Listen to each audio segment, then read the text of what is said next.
About to go ahead and lower the truck off the jack stands, and then with my unparalleled strength, I will pull the truck further towards the door right here so I can use the engine hoist to take the bed off. So we gotta take the bed off so we can run a better fuel pump and also probably run the lines right there.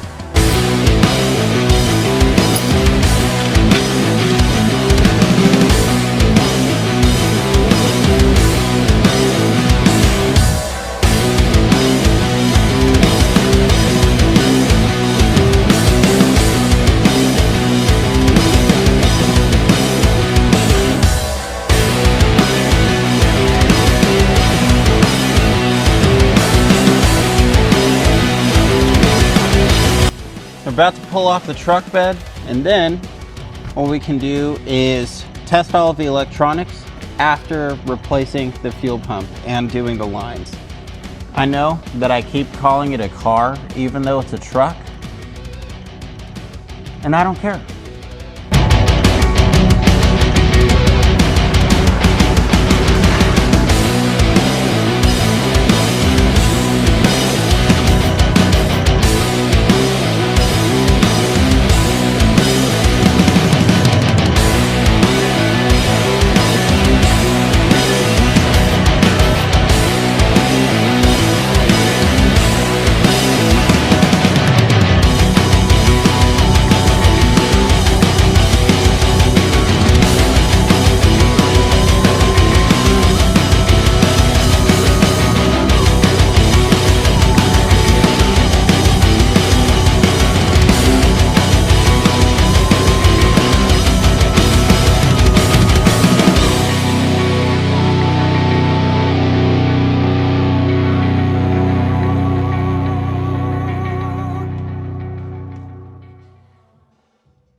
It is Thursday morning.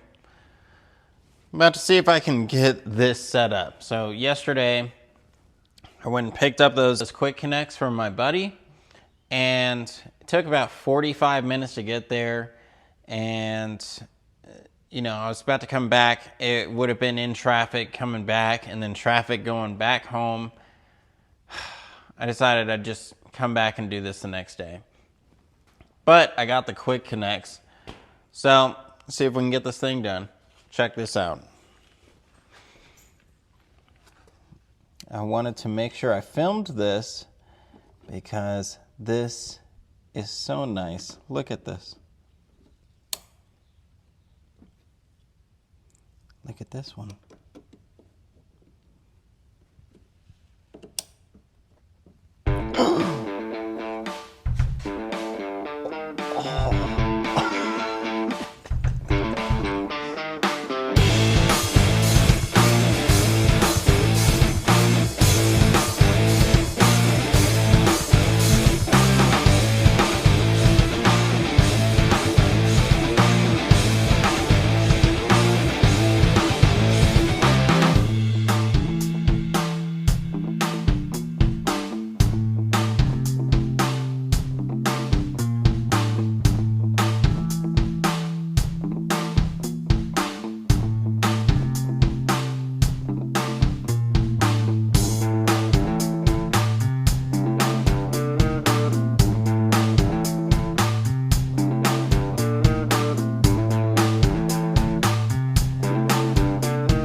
Now that I've made the one fitting, I'm about to go ahead and feed it through to where the fuel filter regulator is.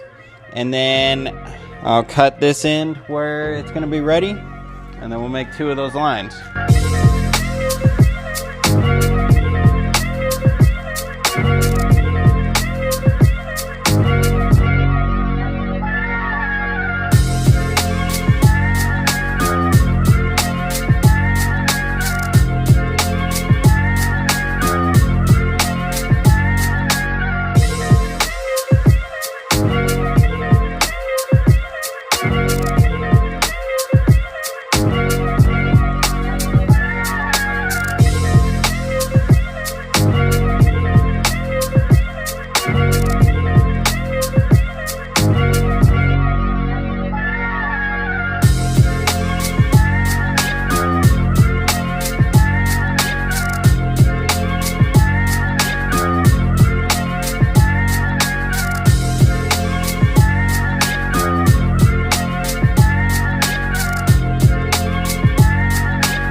We have just finished making some PTFE lines.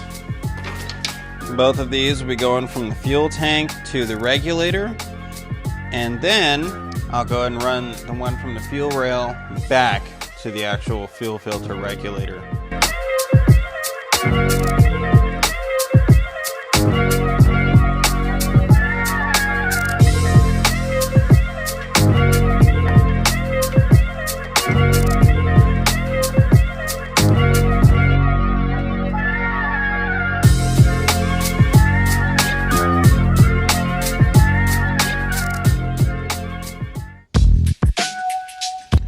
Okay, so I have this fuel rail.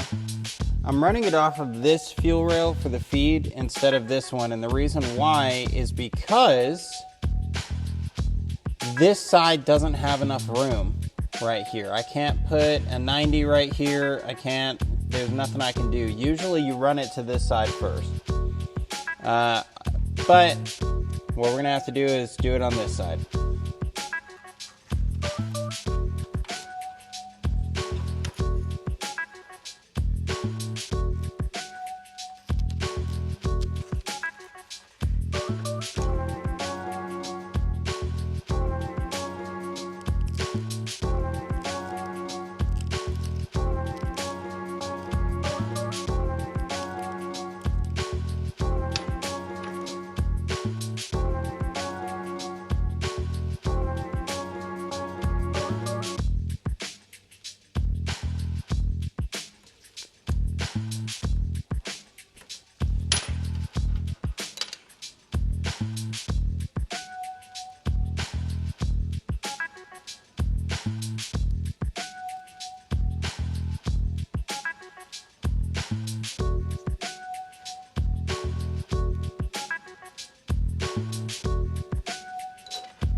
I know that people might freak out about me using a regular wrench on this instead of an AN on both ends.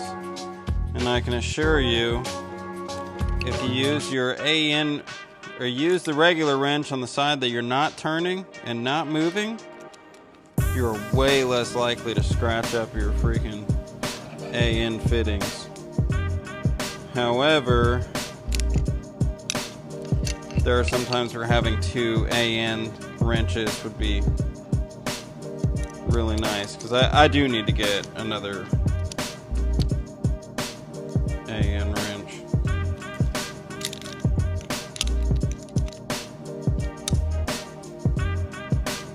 But there's no scratches. So this is the 180 I was talking about. What I may do is run this 180 right here onto the back of this.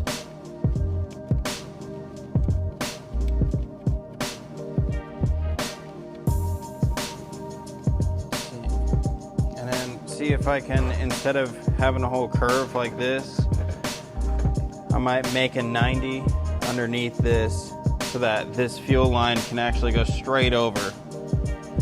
So I think that's what I'm about to do right now.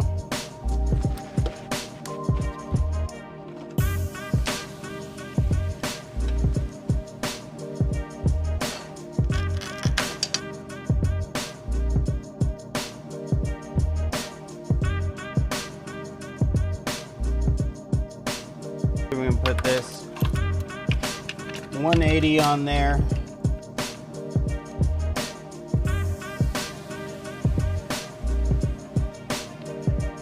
Okay, so we got the 180 and we need this 90.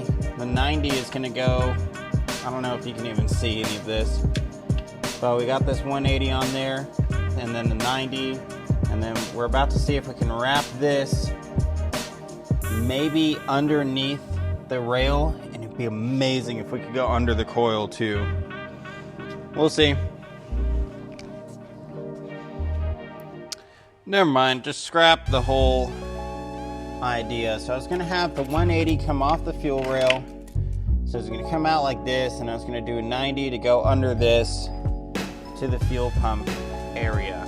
However, I'm looking at this, it's like if I just have a 90 coming off of this fuel rail, then I could probably run this, run it underneath here, and I mean, I should be able to get above the steering shaft and everything else. While this idea is cool, it's gonna be I'll have to have this and then a 45 on top of this. Probably a 45 right here. Let me go grab a 45 real quick. I mean, I really don't, this option isn't a bad option either. But it's just It is complication.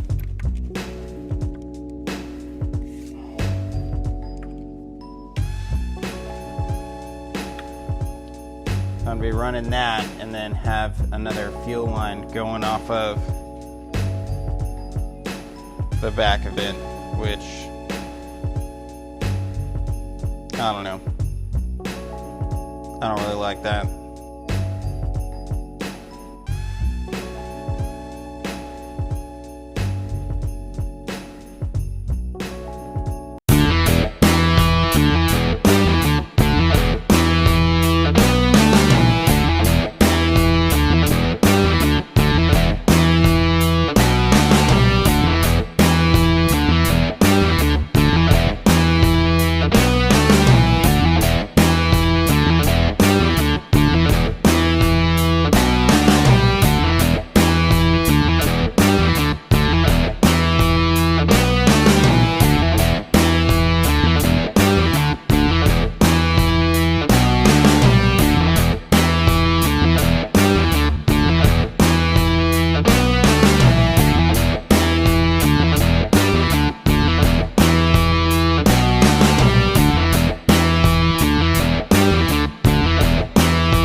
So what we're doing is I'm running the alternator wiring right now.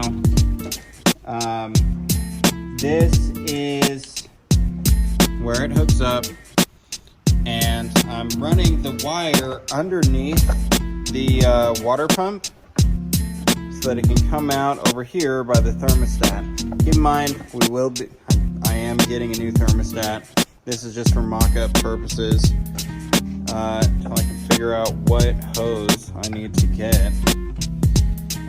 Anyway,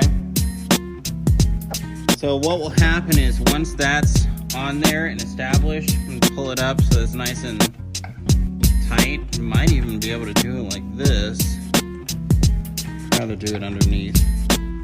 But then I can put a clamp on it to make it so that it holds the actual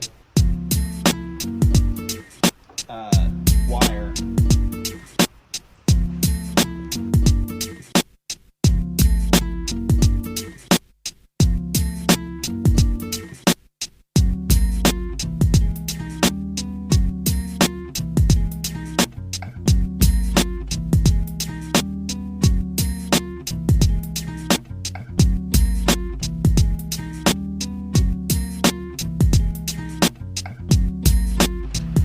So finally got a little bit of a break in the rain, which is nice because it's been coming down hard. I was able to figure out the issue with the spark plug wires. So now we are back on schedule. We might be able to get it started today. I don't know. We're gonna try though. So what I did to fix the issue was actually I flipped over the bracket. So normally this bracket right here, it mounts to the outside, where the bolt to mount it would be on the outside. Well, I flipped it over and mounted it on the inside, and it moved the whole bracket over to where it is now. It's about 1.5 inches. And I also mounted it on a lower bolt, so they were up here and it was mounted further back. But this makes it so that this spark plug wire can actually reach the first one, and then the second one isn't struggling or stretching. But this is what I'm talking about. This is how the other one is mounted on the outside. So I flipped it over to make the bolt on the inside. So that solved our issue there. I also kind of mounted it at a little bit of an angle like this, so that there would be enough room on that back spark plug wire, the very final one. And that's the one I'm gonna have to make. I should have some extra spark plug wire from some of my kits. I should have maybe 2 90s in there. That's all I really need. And then if I can use those 2 90s, get that mug done, then I'll probably put some heat shrink, or not heat shrink, the fiberglass stuff that protects the wires. I'll put that on the back one, even though it really doesn't need it. I mean, it has a lot of room back there, but the angle, it won't allow a 45 to work. It has to be a 90. All right, the rain stopped, and during this time I've just been finishing up on the wiring. Man, the gloves get torn up. The gloves, they get torn up really fast, but I like how I can still feel the bolt and everything. But I get these ones because the other gloves, like Raven, or there's another brand that has really good ones, they're expensive, so I just use these. Anyway, so I'm about to actually start hooking up the battery, and then we're finally gonna test the electrical.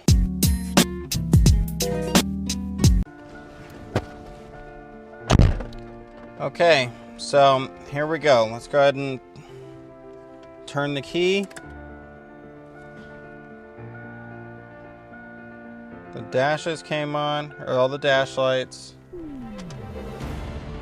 Got headlights. Actually, got this light in here.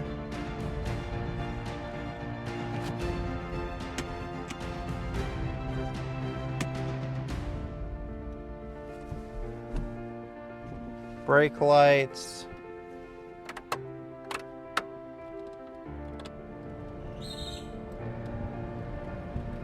We got blower motor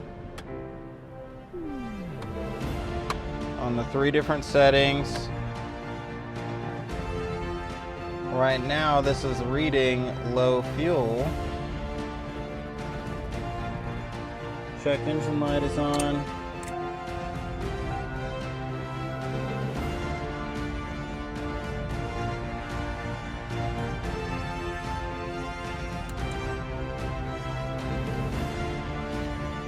Figure out why the lights are on and staying on.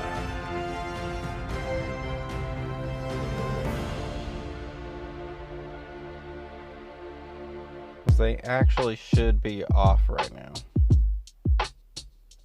Alright, let's see if also this amp is turned on. That was another thing.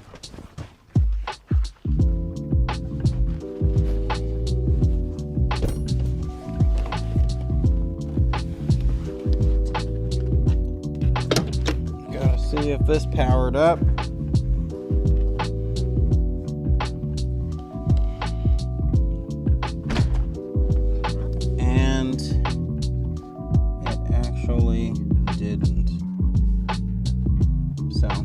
figure that one out, but that's okay. Touching all the wires, trying to feel for any like warm spots or anything. Just to make sure we're running good.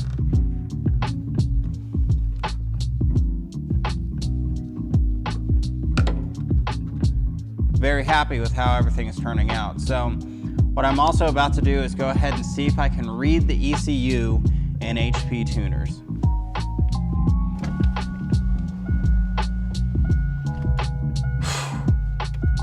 Okay, cool. Let's just check to see if we can read it. We're not going to try to write until we know for sure that the battery is 100% charged. So, but yes, everything in the dash appears to be working.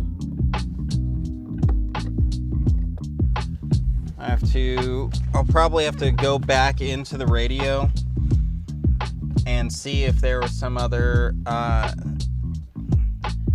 okay, so you have, with your amplifier, you have what's called a remote switch, or a remote wire, that it's a 12 volt power source that pretty much triggers the amp to turn on.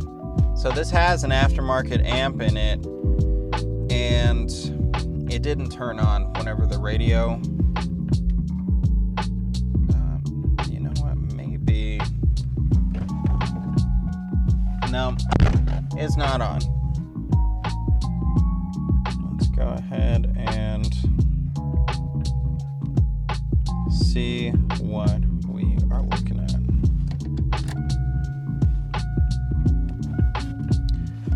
Let's see if it'll read. Because this is another thing I need to test. We got to test to see if there's a connection between this OBD and the ECU with this current performance harness. So what's happening is it's telling me interface not found or not responding. Hey, that's a problem. There's no power to that.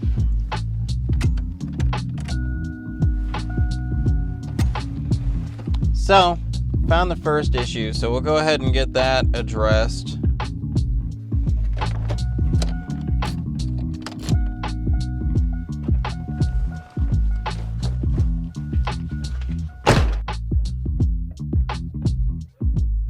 Hi, I'm Sean, owner of Sleeper Cars Anonymous, LLC. If you want to have your car built on the show, send us an email at sean.butler@sleepercarsanonymous.com. Again, that is sean.butler@sleepercarsanonymous.com.